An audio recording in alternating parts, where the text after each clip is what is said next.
তো আজকে দাদার সঙ্গে দেখা হলো। দাদা হচ্ছে এই পুজো কমিটির কর্ণধার। আমরা কিন্তু অনেক পুজো মণ্ডপে গেছি যেখানে ভৌতিক ব্যাপারগুলো হচ্ছে যাদের কর্ম সদস্যগুলো এসে গায়ের উপর লাফিয়ে পড়ে, যেটা আমরা এখানে দেখতে পেলাম না। এখানে সত্যি কথা বলতে গেলে গায়ের লোম খাড়া হয়ে যাচ্ছে। এরকম ভাবে তোমরা কিভাবে তৈরি করলে দাদা? আমাদের ভাবনা চিন্তাটা অনেক দিন আগে দিয়ে ছিল, প্রিপারেশন নিয়েছি।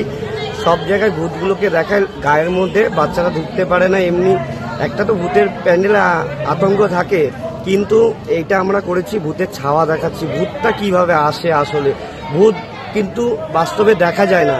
আমরা ওইটাই দেখাতে চেয়েছি, ভূত বাস্তবে আসে না, ভূতটা ছাওয়ার মধ্যে দেখাতে ইয়ে করেছি। আর আমি চাই এই পুজো মণ্ডপে সবাই আসুক।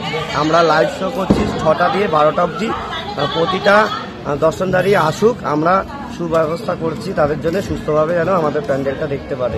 সত্যি তোমরা যারা যারা বাইরে থেকে আসছো তারা কিন্তু অবশ্যই গঙ্গানগর যুবক সঙ্গে এসে উপস্থিত হয়ে যাবে, প্রথমেই এটা দর্শন করবে। খুব খুব সুন্দর, কারণ সত্যি কথা বলতে যতগুলো আমরা ভৌতিক পুজো প্যান্ডেলগুলো দেখেছি তার মধ্যে এটা হচ্ছে অন্যতম। যে রিয়েল ব্যাপারটা সেটা কিন্তু এখানেই একমাত্র করেছে, এটা আমার চোখে দেখা। আরে ঘরে বসে না থেকে ঝটপট চলে আসো গঙ্গানগরে ভূতের প্যান্ডেল দেখতে। আমি বাপের জন্মে প্রথম আসলাম এরকম ভূতের বাড়িতে, তোমরা কি আসবে?